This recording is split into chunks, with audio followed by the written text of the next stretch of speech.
तो last time हम कर रहे थे टेक्स्ट फंक्शन, है ना? Len, upper, lower, proper, left, right, mid, concatenate, यहाँ तक हमने कर लिया लास्ट।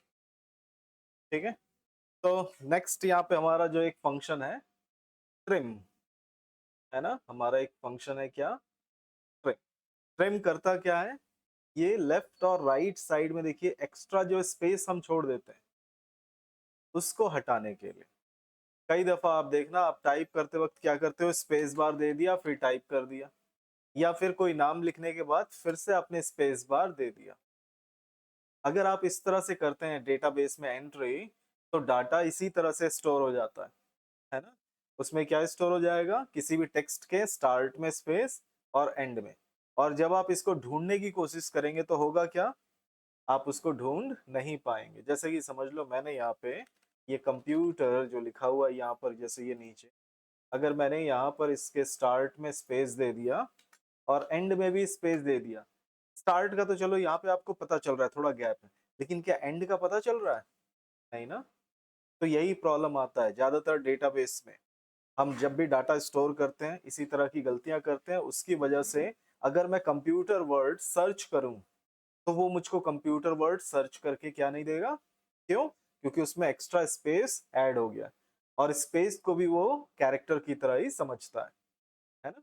तो इसीलिए हमको हमेशा डेटाबेस में काम करते वक्त खास ख्याल रखना होता है कि हम इस तरह की गलतियां ना करें। ठीक है, तो इसी गैप को हटाने के लिए, अगर आपने गलती से ऐड कर दिया तो उसको हटाने के लिए हम यूज करते हैं ट्रिम फंक्शन। तो देखिए जैसे यहाँ पे मैंने रखा, यहाँ पे लिखा हुआ देखिए कैसा है ये फंक्शन। इसके अंदर या तो सेल या फिर टेक्स्ट, सेल नंबर दो या फिर टेक्स्ट खुद टाइप कर दो। जैसे मैंने is equal to trim bracket start, और ये मैंने सिंपल सेलेक्ट कर लिया इस टेक्स्ट को, ब्रैकेट क्लोज किया, एंटर किया। आप देखेंगे ओह इसमें तो वो डला हुआ है। मैं यहाँ पर इसका गैप हटा देता हूँ, चलो एक कॉमा लिखा हुआ है ये मैंने हटा दिया, थोड़ा सा मैंने यहाँ गैप दे दिया, एंड में भी मैंने ये गैप दे दिया। ठीक है, और फिर मैं यूज करके दिखाता हूँ। Is equal to trim bracket start, text को मैंने सेलेक्ट किया, ब्रैकेट क्लोज, एंटर। तो यहाँ लेफ्ट साइड का तो आपको पता चल रहा होगा कि लेफ्ट का तो उसने गैप हटा दिया, लेकिन क्या उसने राइट का भी गैप हटाया? वो तो हमको दिख नहीं रहा। हम चाहेंगे कि हमको दिखाई दे, ऐसा कुछ पता चल जाए, है ना? तो हम यहाँ पे क्या करते हैं, यहाँ पर सिंपल इस फंक्शन के साथ मैं यहाँ पर एक लगा देता हूँ। चलो एंड, एंड याद है कॉन्कैटनेट का फंक्शन का है, यूज करते हैं ना जोड़ने के लिए। और साथ ही मैंने यहाँ पर एक टेक्स्ट भी लिख दिया, चलो मॉनिटर बोलकर लिख दिया, और फिर एंटर कर दिया। आप देखेंगे यहाँ पर इनके बीच में गैप आ रहा है क्या? नहीं आ रहा ना। क्या हो गया? मतलब इसने इस कंप्यूटर के लेफ्ट में और राइट में जो गैप था उसको उसने हटा दिया। अगर मैं चाहूं तो चलो ये ट्रिम फंक्शन हटा देता हूँ। चलो अगर ये मैं ट्रिम फंक्शन हटा दूं और फिर एंटर करूं, तो देखो आ रहा है गैप, यहाँ पे भी गैप आ गया और यहाँ इनके बीच में भी आ गया। तो इस तरह से हटाने के लिए यही चीज मैं फिर से इस पे लगा दूं, तो ट्रिम ब्रैकेट स्टार्ट, और ये सेल को क्लोज किया, एंटर किया, देखिए हट गया। तो सिंपल ट्रिम का क्या यूज है? वो स्पेस को हटाने के लिए यूज होता है। याद रखिएगा ये जो सारे फंक्शन आप पढ़ रहे हैं ये कई जगहों पे आपको फिर से देखने को मिलेगा। जैसे आप अगर आगे चल के प्रोग्रामिंग्स वगैरह करेंगे या किसी भी तरह का सॉफ्टवेयर सीखेंगे, तो उसके अंदर आपको इसी तरह के फंक्शंस को आपको यूज करना होता है। थोड़ा फर्क होगा, है ना? हर अलग अलग जगहों पे अलग अलग तरीके से लगाने का होता है, तो थोड़ा फर्क रहेगा, लेकिन ये ट्रिम वर्ड आपको वहां पर भी मिलेगा, है ना? किसी भी टेक्स्ट से अगर आपको स्पेस हटाना है तो वहां पर भी इसी तरह से ट्रिम, सब ट्रिम, या फिर लेफ्ट ट्रिम या राइट ट्रिम, है ना? इस तरह के वर्ड्स आपको देखने को मिलेगा, किस लिए? स्पेस को हटाने के लिए। तो इन वर्ड से आपको आगे चल के अगर आप प्रोग्रामिंग वगैरह सीखते हैं तो आपको फायदा ही मिलेगा। दूसरा यहाँ पर देखिए आपको मिलता है यहाँ पे फाइंड। फाइंड यानी सर्च करना। यहाँ पे हमारे पास दो फंक्शन है, फाइंड, सर्च। दो फंक्शन है ना? एक फाइंड नाम का भी फंक्शन हमारे पास एक्सेल में है, और दूसरा सर्च नाम का भी फंक्शन आपको देखने को मिलेगा। दोनों में फर्क क्या है अभी देख लेंगे। तो जैसे ये रखा हुआ है देखिए हमारे पास कंप्यूटर, ठीक है, ये कंप्यूटर रखा हुआ है। हम यहाँ पे फाइंड ऐसे नहीं कि कोई वर्ड फाइंड करते हैं, है ना, किसी वर्ड को हम ढूंढेंगे ऐसा नहीं रहता। तो यहाँ पर देखो किस तरह से फाइंड करने के लिए दिया है, जैसे वर्ड एक्सेल, यानी एक्सेल में भी हमने देखा था होम में, यहाँ पे हमको फाइंड मिला। ये अलग तरह से काम करता है, और ये फाइंड फंक्शन अलग। जैसे मैंने इज इक्वल टू, मैंने बोला फाइंड, आप देखिएगा हमेशा ध्यान किसमें रखना, जो नीचे टेक्स्ट आता है ना, नीचे देखो ये स्क्रीन टिप, इसको थोड़ा पढ़ना, हमेशा इसी को ही देखकर याद रखना तो ज्यादा अच्छा रहेगा। जब भी आप फंक्शन भूल जाओगे तो आप इसको ओपन करोगे तो आपको इसको समझना आना चाहिए। तो सिंपल सा देखो, फाइंड टेक्स्ट, क्या ढूंढना चाहते हो वो टेक्स्ट लिखो, और टेक्स्ट को हमेशा इन्वर्टेड कॉमा में लिखो। याद रखिएगा टेक्स्ट को हम कैसे लिखते हैं, इन्वर्टेड कॉमा। जैसे यहाँ पे मैंने अभी थोड़ी देर पहले लिखा हुआ था, यहाँ पे इन्वर्टेड कॉमा लगाया था दोनों तरफ। हमेशा टेक्स्ट को वैसा ही यूज किया जाता है। आगे चल के देखना प्रोग्रामिंग वगैरह जैसे सी या सी प्लस प्लस सीखेंगे तो उसमें भी आप देखना, किसी टेक्स्ट को अगर हमको स्क्रीन पे प्रिंट करना है या कुछ करना है तो हम उसको इन्वर्टेड कॉमा से ही यूज करते हैं। तो यहाँ पे मैंने इन्वर्टेड कॉमा लगाया, और यहाँ पर मैं क्या फाइंड करना चाहता हूँ, जैसे मैं एम एम कैरेक्टर को फाइंड करना चाहता हूँ। ठीक है, ये ब्रैकेट स्टार्ट किया, इन्वर्टेड कॉमा क्लोज कर दिया। मैं बड़ा वर्ड भी लिख सकता हूँ, ठीक है, ऐसा नहीं कि बड़ा वर्ड नहीं लिख सकता, लेकिन लिखने का कोई फायदा नहीं। फायदा इसलिए नहीं क्योंकि यहाँ पर ये क्या सर्च करता है, स्टार्टिंग लेटर। स्टार्ट लेटर कहाँ से, ये एक्चुअल में पोजीशन बताता है। फाइंड क्या करता है, उस लेटर को ढूंढ कर उसका पोजीशन बताएगा। देखिए फाइंड हम क्या करना चाहते हैं, फिर कॉमा, फिर विथ इन टेक्स्ट, किस टेक्स्ट के अंदर ढूंढना चाहते हैं, है ना, हम ढूंढना चाहते हैं इस वर्ड के अंदर। तो मैंने इस सेल को सेलेक्ट कर लिया, तो ये क्या करेगा, एम कैरेक्टर वो इस वर्ड के अंदर सर्च करेगा। ठीक है, ब्रैकेट क्लोज करता हूं मैं पहले, क्योंकि यहाँ पे देखो स्टार्ट नम बोलकर लिखा है ना, ये कैसा है, स्क्वायर ब्रैकेट, याद होगा ऑप्शनल होता है ना ये, आप यूज करना चाहे कर सकते हैं, नहीं तो नहीं, लेकिन हम यूज करके देखेंगे। लेकिन पहले अभी बिना यूज के ब्रैकेट क्लोज, और ये मैंने एंटर किया तो देखिए उसने बताया एम कौन से पोजीशन पे, थर्ड। तो देखो सी ओ एम है ना, एम तीसरे में है। तो ये सिंपल, आपको जो भी कैरेक्टर आप लिखोगे वो ढूंढेगा कहाँ पर, ढूंढ कर क्या बताएगा, उसका पोजीशन बताएगा, है ना, कि वो कहाँ पर है। ठीक इसी तरह से देखो मैं यहाँ पे क्या करता हूँ, ये टी में एक और एम लगा दिया मैंने, टी को हटाकर। ठीक है, तो दो एम हो गए ना, लेकिन ये बता कौन सा रहा है, पहला वाला, जो पहला मिलेगा सिर्फ उसी को बताएगा। लेकिन आप चाहते हैं कि नहीं पहला वाला छोड़ दो, अब सेकंड एम कहां पर लगा उस पे, उसका पोजीशन बताओ। तो ये मैंने डबल क्लिक किया, और यहाँ पर लास्ट में कॉमा, अब यहाँ पे स्टार्ट नम, कहां से उसको ढूंढना स्टार्ट करना है।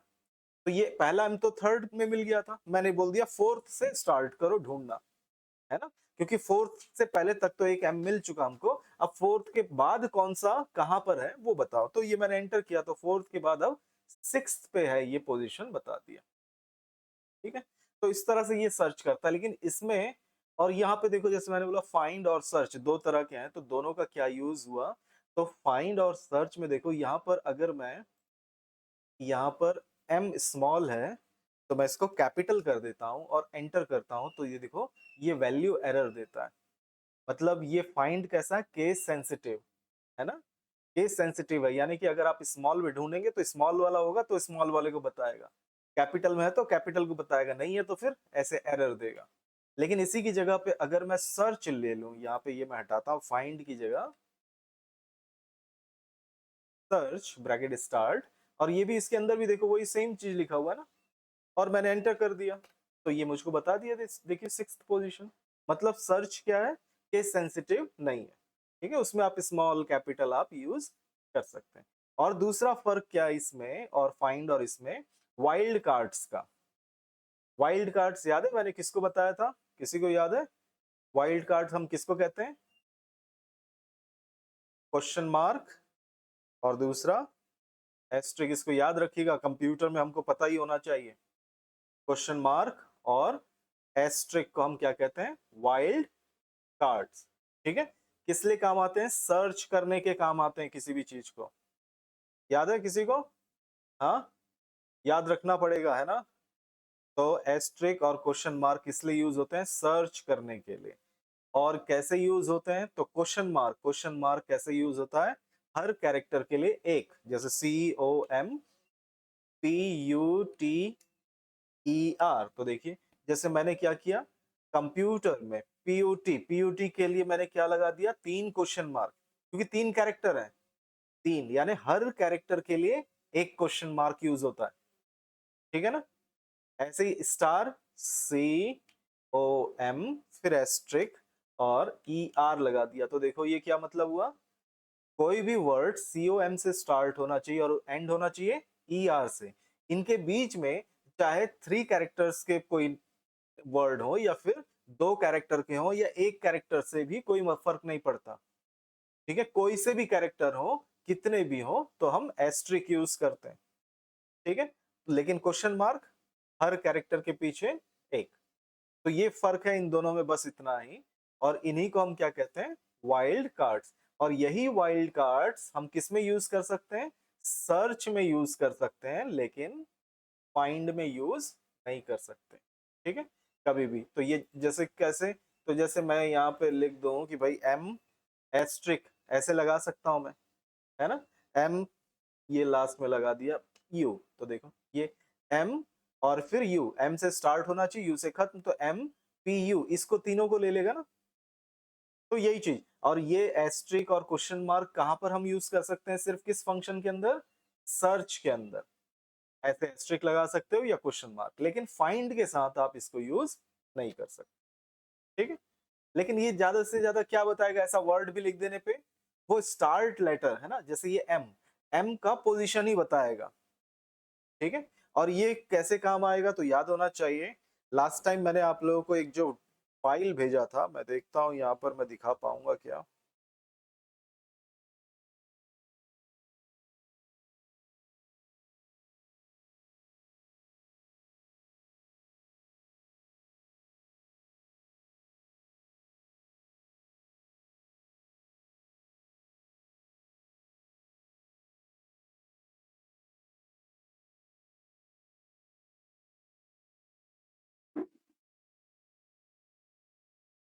ये फाइल मैंने भेजा था, ठीक है। और इस फाइल में हमको यूनिवर्सिटी का नाम, फीस, लोकेशन ऐसा निकालना था। तो यहाँ पर आप देख सकते हो कि हम क्या कर सकते हैं, यहाँ पर फाइंड कर सकते हैं ना, डैश कहाँ पर है ना, यहाँ पे लिखा हुआ है देखो डैश। दूसरा हम फाइंड क्या कर सकते हैं, देखो कॉलन। तीसरा क्या फाइंड कर सकते हैं हम, स्पेस, जैसे फीस और बिलासपुर, इनके बीच में हम क्या सर्च कर सकते हैं, हम स्पेस बार को सर्च कर सकते हैं, है ना। तो इस तरह से हम क्या कर सकते हैं, पोजीशन पता कर सकते हैं किसी चीज का, पोजीशन का। और पोजीशन का क्या हुआ, नंबर वो बताएगा, है ना। जैसे मैंने यहाँ से, मुझको सिर्फ कोर्स का नाम लाना है, समझ लो यहाँ पे मुझको कोर्स का नाम ही लाना है। तो यहाँ पर मैं एक निकालूंगा तो क्या होगा, left is equal to left. तो लेफ्ट से कितना लाना है, देखो 3 कैरेक्टर्स। तो मैंने वर्ड सेलेक्ट किया और कॉमा 3 लिखा, ब्रैकेट क्लोज, ओके, डीसी आ गया। लेकिन फिर मुझको नीचे का भी निकालना है, तो मुझको क्या करना होगा, मैं फिर से फॉर्मूला लगाऊंगा। तो इज इक्वल टू ये सेलेक्ट करने के बाद कितने कैरेक्टर्स चाहिए होंगे मुझको, 5। तो मैं नहीं चाहता कि बार बार मैं हर एक सेल के लिए फॉर्मूला लगाऊं। क्या ऐसा करना चाहिए, हमको फॉर्मूला आता है तो हम ऐसे नहीं कर सकते, हर एक रिकॉर्ड के लिए एक अलग फॉर्मूला, एक अलग फॉर्मूला, नहीं।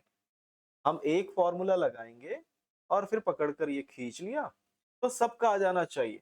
लेकिन क्या सबका आया, नहीं, क्योंकि यहाँ पे इसके लिए तो 3 था, इसके लिए 5 चाहिए, फिर इसके लिए 3 चाहिए, है ना। इस तरह से हमको अलग अलग। तो इसी चीज के लिए हम क्या कर सकते हैं, ये डैश कहाँ पर है, इसका लोकेशन पता कर सकते हैं, है ना। जैसे यहां से मैं करता हूं, देखो is equal to find, bracket start, find text. तो यहाँ पे सिंपल मैंने डाल दिया इन्वर्टेड कॉमा में, क्या ढूंढ रहे हैं हम, डैश, ठीक है।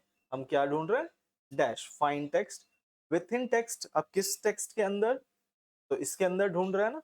इसको मैंने सेलेक्ट कर लिया, ब्रैकेट क्लोज किया, एंटर किया, देखिए कौन सा पोजीशन बताया, 5th। डैश का क्या पोजीशन है, 5th। लिख, और अब मैं इसको क्या करता हूँ, यहाँ पर A3 हटाता हूँ, ये 3 को, और इस सेल को सेलेक्ट करता हूँ और एंटर करता हूँ। तो देखो क्या आ गया, ये डैश भी साथ में आ गया ना। मुझको ये डैश नहीं चाहिए, तो मैं क्या करूंगा, मैं यहाँ पर -1 कर देता हूँ, ठीक है, -1। अब देखो डीसी आ गया। अब इसको पकड़कर मैं नीचे खींच लेता हूँ, देखो यहाँ पर अच्छा इधर तो निकला ही नहीं है, इसको भी ले लेते हैं ये। हाँ देखो आ गया। ठीक है, तो इस तरह से ऐसे हम यूज करेंगे। हमको ये नहीं करना है कि हम बार बार हर एक सेल के लिए अलग अलग लगाएं। हम कभी भी एक लगाएंगे फॉर्मूला जो सबके लिए होगा। ठीक है, तो इस तरह से हम एक के ऐसे ये फाइंड अलग से सिंपल ऐसे पोजीशन पता करने का कोई फायदा है? सिर्फ ऐसे अगर फॉर्मूला लगा के डैश कौन से पोजीशन पे है, अलग से ऐसा निकालने का कोई फायदा नहीं।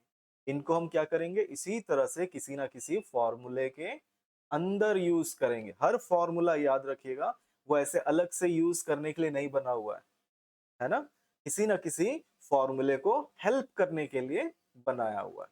तो वही चीज हमको दिमाग लगाना है कि किस तरह से किसको सर्च करना है। ठीक है, लेकिन उससे पहले सबसे पहला जरूरी क्या है, हर एक फॉर्मूला तो पहले अच्छे से लगाना हमको आना चाहिए।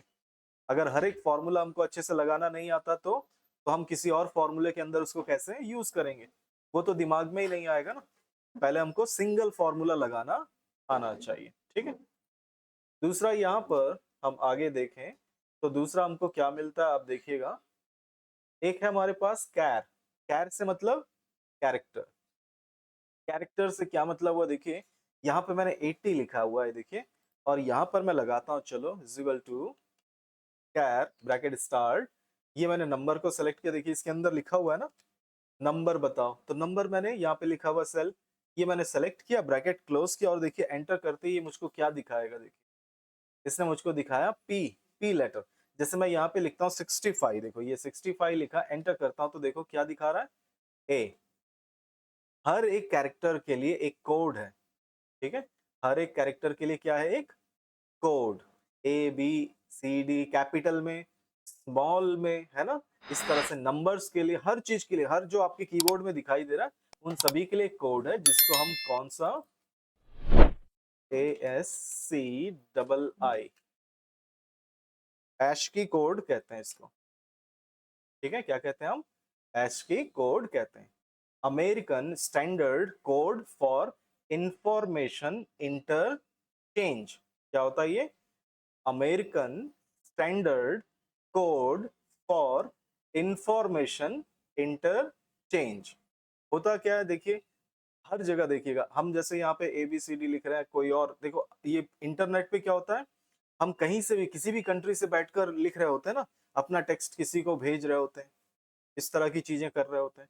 तो हमारा कंप्यूटर, हमने जो यहाँ लिखा सेम उसको भी, सामने वाले को भी वैसा ही मिलना चाहिए, या उसने कुछ टेक्स्ट लिखा तो हमको भी सेम वैसा ही मिलना चाहिए। इसी चीज के लिए क्या किया गया, एक यूनिवर्सल कोड बनाया गया, है ना, ताकि अगर मैं ए यहाँ पर लिखूं तो उसको भी ए की तरह ही दिखना चाहिए। पहले ऐसा नहीं होता था, पहले कई बार ऐसा गड़बड़ी होता रहता था कि वहां किसी और लैंग्वेज में हम कोई चीज देखते थे, उसको हम अपने कंप्यूटर में कॉपी पेस्ट करते थे और पता चलता था वो बदल गया, चेंज हो जाता था। तो इसीलिए इस तरह के कोड को लाया गया ताकि ऐसा प्रॉब्लम ना हो। ठीक है, तो ये यही चीज आस्की कोड। तो यहाँ पर मैंने जैसे लिखा 65, तो 65 का आस्की कोड है, देखो ये ए कैरेक्टर है, और इसको मैं 66 कर दूं तो देखो यहाँ पर बी निकल कर आ जाएगा, देखो। ठीक है, तो ऐसे किस कोड में कौन सा कैरेक्टर है वो पता करने के लिए हम यूज करते हैं कैर फंक्शन। सी प्लस प्लस में देखना, या सी में हम देखेंगे, उसमें भी हम कैर का बहुत यूज करते हैं स्क्रीन को डिजाइन करने के लिए। ठीक है, ऐसे ही हमारे पास है एक कोड, कोड बोलकर फंक्शन, देखो ये, और कोड से क्या होता है, ये उल्टा करता है। ठीक है, is equal to code bracket start, ये मैंने कैरेक्टर सेलेक्ट किया, ब्रैकेट क्लोज किया और एंटर किया, तो वो कोड बता दिया। देखिए कैरेक्टर से कोड, और कोड से कैरेक्टर बताने के लिए ये कैर और कोड बोलकर फंक्शन हमको मिला हुआ है। ठीक है, नेक्स्ट हमारे पास है देखिए डॉलर। डॉलर क्या करता है, ये सिंपल करेंसी है ना, किसी नंबर पे करेंसी अप्लाई करने की। बाय डिफॉल्ट जो करेंसी आपके कंप्यूटर में सेट है वही करेंसी क्या करता है, सिंबल अप्लाई करता है। जैसे 55 लिखा हुआ है मैंने, is equal to dollar bracket start, simple इसके अंदर लिखा हुआ देखिए नंबर और डेसिमल। तो सिंपल नंबर कौन सा, ये मैंने सेलेक्ट किया, कॉमा, कितने डेसिमल चाहिए, मैंने बोला 2 डेसिमल चाहिए, ब्रैकेट क्लोज, एंटर। तो देखिए 2 डेसिमल आ गया और करेंसी का सिंबल आ गया। तो जो भी करेंसी आपके कंप्यूटर में लगा हुआ है, डला हुआ है बाय डिफॉल्ट, वही करेंसी यहाँ पे अप्लाई होगा, भले इसका नाम डॉलर है, ठीक है। दूसरा हमारे पास यहाँ पर देखिए लिखा हुआ है रिप्लेस और दूसरा सब्स्टिट्यूट। तो पहले रिप्लेस को देखते हैं। रिप्लेस, रिप्लेस क्या करता होगा, नाम से ही पता चल रहा है ना, हमने फाइंड रिप्लेस पढ़ा था ना यहाँ पर, वही सेम चीज। जैसे मैंने यहाँ पे लिखा कंप्यूटर, अब यहाँ पे आता हूँ और यहाँ पे मैं लगाता हूँ इज इक्वल टू रिप्लेस। आप देखेंगे ये आ गया रिप्लेस, और इसके अंदर क्या क्या लिखा है देखो, लिखा हुआ है यहाँ पर ओल्ड टेक्स्ट, पुराना टेक्स्ट, ठीक है। तो यहाँ पर हमको क्या डालना होगा, ओल्ड टेक्स्ट। दूसरा फिर स्टार्ट नम, तो ये स्टार्ट नम। दूसरा हमारे पास है नम कैरेक्टर्स, यानी नंबर ऑफ कैरेक्टर्स, ठीक है, नंबर ऑफ कैरेक्टर्स। और दूसरा यहाँ पे न्यू टेक्स्ट, अब आप क्या टेक्स्ट उसके बदले देना चाहते हैं। तो जैसे मैंने यहाँ पर ओल्ड टेक्स्ट, तो मैं ये सेल सेलेक्ट कर लेता हूँ, ठीक है, ये मैंने सेलेक्ट कर लिया, कॉमा, फिर स्टार्ट नम कहाँ से स्टार्ट हो रहा है, तो मैंने यहाँ पे चलो ये पी, पी कहाँ पर है देखो, फोर्थ नंबर पे ना, तो ये मैंने लिख दिया फोर्थ, ठीक है। इस वर्ड के अंदर फोर्थ नंबर पे स्टार्ट कहाँ से होना चाहिए, फोर्थ। और दूसरा फिर कॉमा, नंबर ऑफ कैरेक्टर्स, कितने कैरेक्टर्स के बदले, है ना, कितने कैरेक्टर्स के बदले आप कोई टेक्स्ट रखोगे। पीओटी, तो पीओटी कितने, 3 कैरेक्टर हुए, तो 3 कैरेक्टर बता दिया। 3 कैरेक्टर के बदले आपको फिर कॉमा लगाया न्यू टेक्स्ट। वो जरूरी नहीं है कि वो न्यू टेक्स्ट 3 कैरेक्टर का हो, वो 4 कैरेक्टर का भी हो सकता है, 5 भी हो सकता है। जैसे मैंने inverted comma A B C लिख दिया, ठीक है, ए बी सी, 3 की जगह ए बी सी डी भी कर सकते हो, ठीक है। 4 कैरेक्टर्स का भी हो सकता है, 2 कैरेक्टर्स का भी हो सकता है, कितने भी, जो भी आप लिखना चाहें वो लिख सकते हैं, ठीक है, इन्वर्टेड कॉमा में, लेकिन है ना, टेक्स्ट क्या होने चाहिए, इन्वर्टेड कॉमा में। फिर ब्रैकेट क्लोज किया और फिर एंटर किया, तो देखिए लिखा हुआ आ गया, देखिए पीयूटी की जगह पे ए बी सी। तो किसी कैरेक्टर के बदले, किसी टेक्स्ट के बदले आप कोई और कैरेक्टर डालना चाहते हैं तो, और अगर आप क्या चाहते हैं कि भाई ये यहाँ पर जो टेक्स्ट है वो वैसा का वैसा ही रहे, उसके बीच में आप A B C D insert करना चाहते हैं, है ना, समझ में आया क्या बोला मैंने। अब हमको रिप्लेस नहीं करना है, हमको करना क्या है, इंसर्ट करना है, वो भी कर सकते हैं। ये मैंने डबल क्लिक किया, यहाँ पे नंबर ऑफ कैरेक्टर्स बताने की जगह, 3 बताने की जगह यहाँ पे मैं 0 बता देता हूँ, कि हमको कोई भी टेक्स्ट क्या नहीं करना है, रिप्लेस नहीं करना है, ठीक है। और 0 बताकर मैंने एंटर कर दिया। तो अब देखिए यहाँ पर आ गया ए बी सी डी, बाकी सारे कैरेक्टर्स यहाँ पर हैं, देखिए हटा ही नहीं कुछ। अगर आपको टेक्स्ट नहीं हटाना है तो आप 0 लगा दो नंबर ऑफ कैरेक्टर्स में, ठीक है। तो ये रिप्लेस कमांड करता है। दूसरा हमारे पास है देखो सब्स्टिट्यूट। सब्स्टिट्यूट और रिप्लेस में जरा सा फर्क है, क्या है देखते हैं चलो। तो मैंने यहाँ पर लिखा computer dash put dash E R, ठीक है, ये मेरे पास है। अब मैं क्या करना चाहता हूँ, ये जो डैश है इसकी जगह स्पेस लगाना चाहता हूँ, ठीक है। क्या करना है मुझको, इन डैश की जगह पे space, is equal to substitute bracket start simple, यहाँ पर मुझको पूछ रहा है टेक्स्ट, तो ये मैंने सेलेक्ट कर लिया, कॉमा, फिर उसके बाद देखिए ओल्ड टेक्स्ट। ओल्ड टेक्स्ट क्या है, डैश है ना, इसको इन्वर्टेड कॉमा में लिख दिया मैंने डैश, फिर कॉमा, न्यू टेक्स्ट क्या डालना चाहते हैं हम, स्पेस बार, तो एक गैप दे दिया मैंने इन्वर्टेड कॉमा के अंदर, ठीक है। फिर कॉमा, कॉमा नहीं देता क्योंकि इसके बाद देखिए इंस्टेंस नंबर वो ब्रैकेट के अंदर है, मतलब हम उसको ऑप्शनल है, तो मैं अभी के लिए छोड़ देता हूँ, ब्रैकेट क्लोज कर देता हूँ, ठीक है। तो मैंने क्या किया देखो, सबसे पहला टेक्स्ट बोला तो टेक्स्ट को सेलेक्ट कर लिया, फिर मुझको बोला ओल्ड टेक्स्ट, तो ये रखा हुआ है डैश, ये ओल्ड टेक्स्ट। फिर न्यू टेक्स्ट, उसके बाद उसके बदले मुझको क्या डालना है, मुझको स्पेस डालना है, तो मैंने इन्वर्टेड कॉमा के अंदर एक स्पेस बार दिया, ठीक है।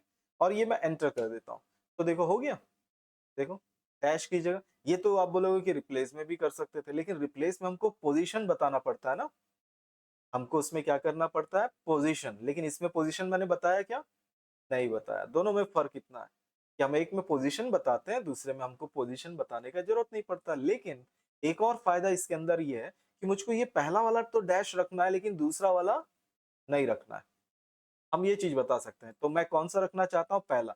तो अब ये लास्ट में गया कॉमा लगा के, इंस्टेंस जो लिखा हुआ नंबर मैंने 1 लिख दिया इसमें। अब ब्रैकेट क्लोज है, एंटर किया, तो देखिए पहले में लगा दिया, दूसरे में छोड़ दिया। ठीक है, तो इस तरह से हम बता सकते हैं कि कितने में लगाना है, कितने को छोड़ना है। ठीक है, तो इस तरह से ये हमारे पास ऑप्शन दिया है सब्स्टिट्यूट का। फिर एक और फंक्शन है हमारे पास, देखो, रिपीट, है ना, रिपीट। तो रिपीट, जैसे मैं कोई भी टेक्स्ट को कितनी बार रिपीट करवाना चाहता हूँ, याद होगा हमारे पास एक नंबर फॉर्मेट में एस्ट्रिक हम यूज कर रहे थे ना, नंबर फॉर्मेट में रिपीट करने के लिए, वैसे ही यहाँ पे ये रिपीट फंक्शन है। तो जैसे मैं यहाँ पर इजिकल टू, चलो यहीं पे कर लेते हैं, is equal to repeat bracket start, देखो लिखा हुआ है सिंपल सा, कोई ज्यादा कुछ नहीं, टेक्स्ट, कौन सा टेक्स्ट मैंने जैसे डाल दिया ये, चलो at the rate, inverted comma में, टेक्स्ट हमेशा इन्वर्टेड कॉमा में, अगर किसी सेल के अंदर है तब तो कोई प्रॉब्लम नहीं, आप सेल को डायरेक्ट सेलेक्ट कर सकते, कॉमा, फिर उसके बाद नंबर ऑफ टाइम्स, कितने टाइम्स है ना आपको रिपीट करना है, 5 बार, तो 5 लिख दिया, ब्रैकेट क्लोज, एंटर। और नंबर्स को कभी भी हम इन्वर्टेड कॉमा में नहीं लिखते, याद रखिएगा, चाहे यहाँ एक्सेल में हो, चाहे आगे चल के हम कुछ भी सीखें, उन सभी में कैरेक्टर्स को ही इन्वर्टेड कॉमा में रखा जाता है, नंबर्स को नहीं। एंटर, तो आप देख सकते हैं यहाँ पे ये 5 बार रिपीट हो गया, तो टेक्स्ट को रिपीट करने के लिए, है ना। ठीक इसी तरह से यहाँ पर दिया हुआ है टेक्स्ट, ये भी बहुत काम का फंक्शन है टेक्स्ट।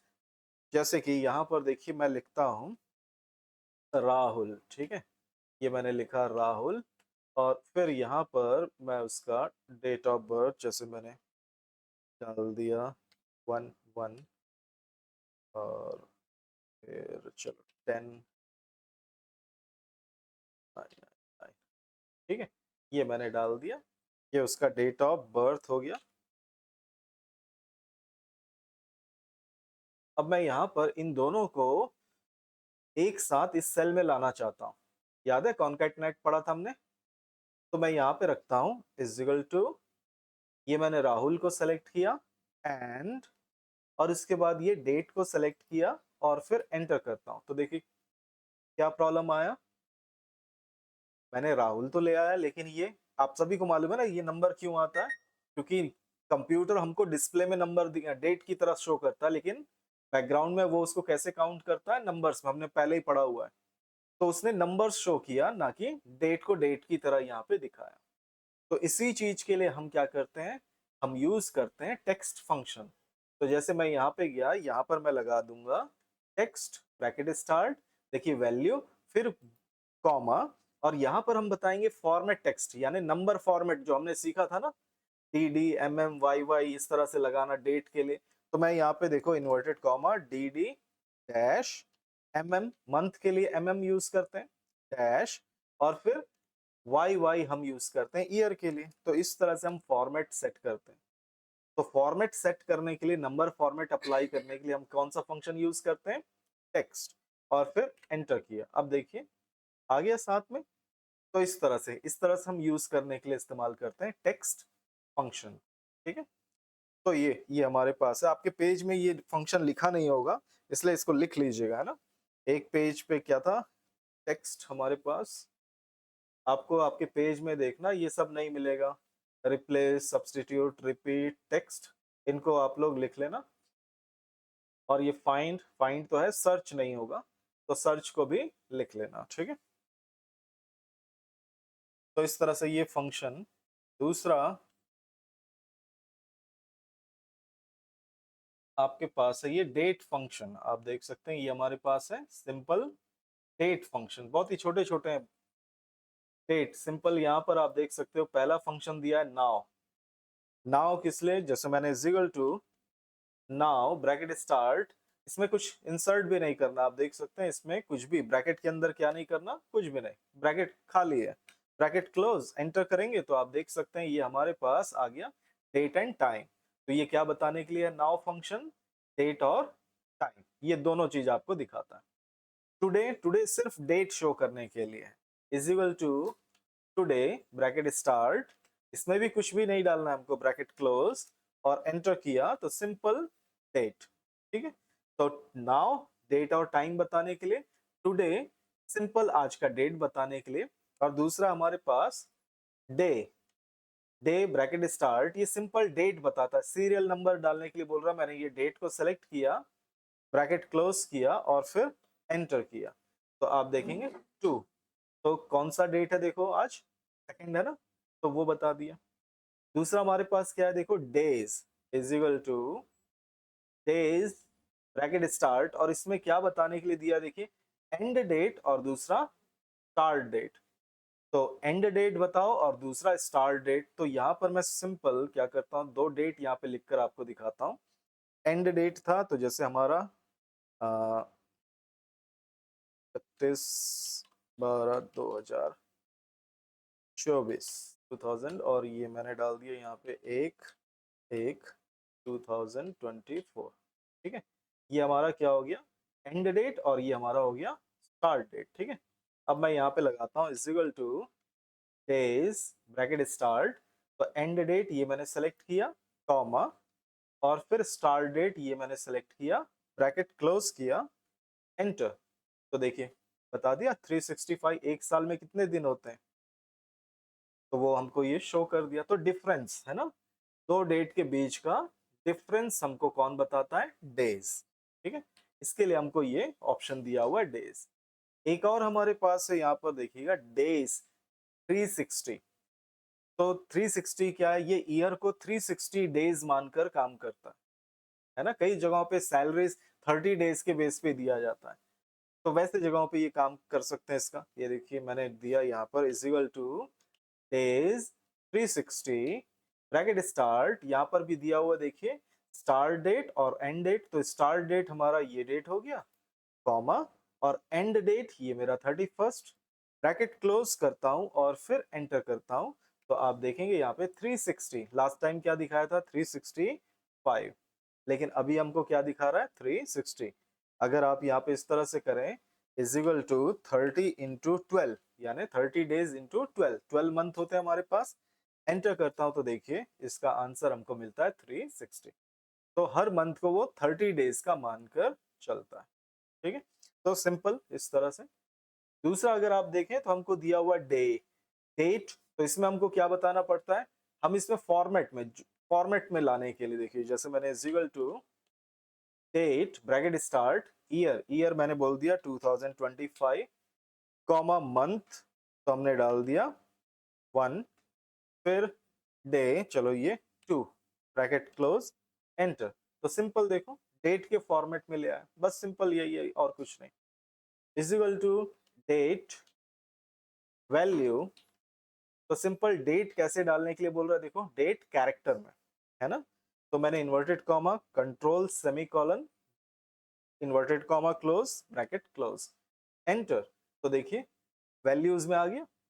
तो सिंपल डेट को वैल्यूज में लाने के लिए सेम ऐसे ही आपके पास यहाँ पर और भी ऑप्शन दिया हुआ आप देख सकते हैं, weekday is equal to weekday, serial number बोल रहा है मुझको, तो चलो इसी को ही सेलेक्ट कर लेते हैं, ये मैंने सेलेक्ट कर लिया, और फिर ब्रैकेट क्लोज करता हूं और एंटर करता हूं। तो देखिए यहाँ पे 5 कैसे, संडे 1 हो गया, मंडे 2 है ना, फिर ट्यूसडे 3, वेडनेसडे 4, और आज क्या है थर्सडे 5। इस तरह से वो हफ्ते को पूरे 7 दिन के हिसाब से गिनता है और आपको वीक डे कौन सा नंबर पे है वो बताता है। और साथ ही यहाँ पर ऑप्शन है देखो, कॉमा लगाऊं, तो आप यहाँ पर अलग अलग सेट कर सकते हो, अलग अलग जगहों पे अलग अलग होता है। कोई वीक 1 से मंडे से स्टार्ट करता है काउंट करना, है ना। तो इस तरह से आपके पास ऑप्शन है कि अगर कोई हफ्ते को अलग तरह से काउंट करता है तो उसके हिसाब से भी आप यहाँ से क्या कर सकते हो, सेलेक्ट कर सकते हो। ठीक है, ठीक है, ऐसे ही हमारे पास दूसरा ऑप्शन क्या दिया हुआ है, हावर, मिनट, टाइम, सिंपल ये दिया हुआ है। आप यहाँ पे हावर पता कर सकते हो, जैसे मैं यहाँ पे ये आ गया हमारे पास is equal to hour bracket start, ये मैंने सेलेक्ट किया, ब्रैकेट क्लोज किया, एंटर। तो देखो 16 है ना। तो जो भी हवर है उसमें से आपको हवर निकाल के बता देगा, मिनट क्या करेगा मिनट निकाल के दिखाएगा, सेकंड क्या करेगा सेकंड निकाल कर।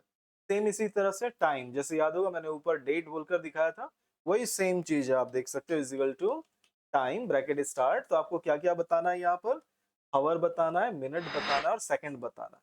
वो उन तीनों को लेकर आपको टाइम का फॉर्मेट में शो कर देगा और कुछ नहीं। और साथ ही टाइम वैल्यू क्या करता है, उसको वैल्यूज में बता देगा। जैसे याद होगा ये क्या है हमारे डिस्प्ले के लिए ना, हमारे समझने के लिए बैकग्राउंड में तो वो उसको नंबर्स में काउंट कर रहा होता है, तो वो सेम वही नंबर दिखाने के लिए आपको ये ऑप्शन दिया। तो ऐसे हमारे पास ये डेट एंड टाइम फंक्शंस भी हमको दिए हुआ, ठीक है। तो सिंपल आज ये सारे ऑप्शंस को करके देखिए आप लोग एक बार, है ना। अगली क्लास में फिर आगे देखेंगे, ठीक है। तो इनको एक बार करके चेक कर लो आप लोग।